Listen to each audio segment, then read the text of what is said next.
Robert Maestracci est un résistant de la première heure.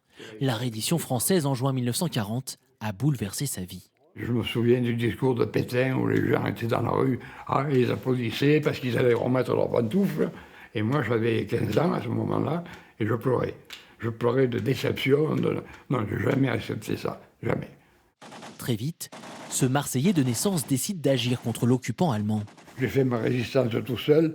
Je mettais une partie de ma ration de sucre dans le réservoir des voitures allemandes ou bien des morceaux de verre sous les pneus. Enfin, je faisais ce que je pouvais. En 1942, il s'engage auprès de l'abbé Blanc, figure de la résistance phocéenne.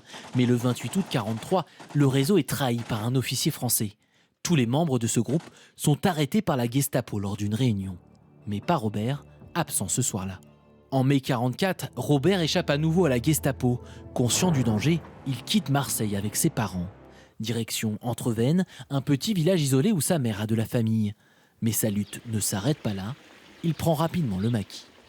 J'ai fait des patrouilles un peu de partout, j'ai gardé des routes avec ma mitrailleuse parce que j'étais le mitrailleur de l'équipe et je me suis surtout occupé des parachutages.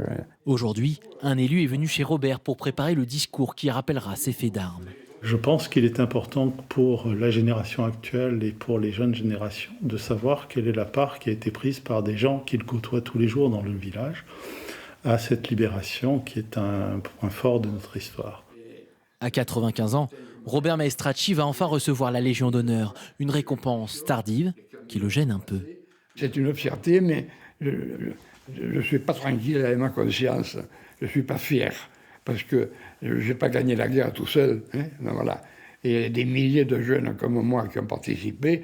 Alors quand je me vois là, comme maintenant, honoré par tous, ça me choque un peu, quoi. 76 ans après la fin de la Deuxième Guerre mondiale, il serait encore une cinquantaine de résistants à pouvoir témoigner de leur combat.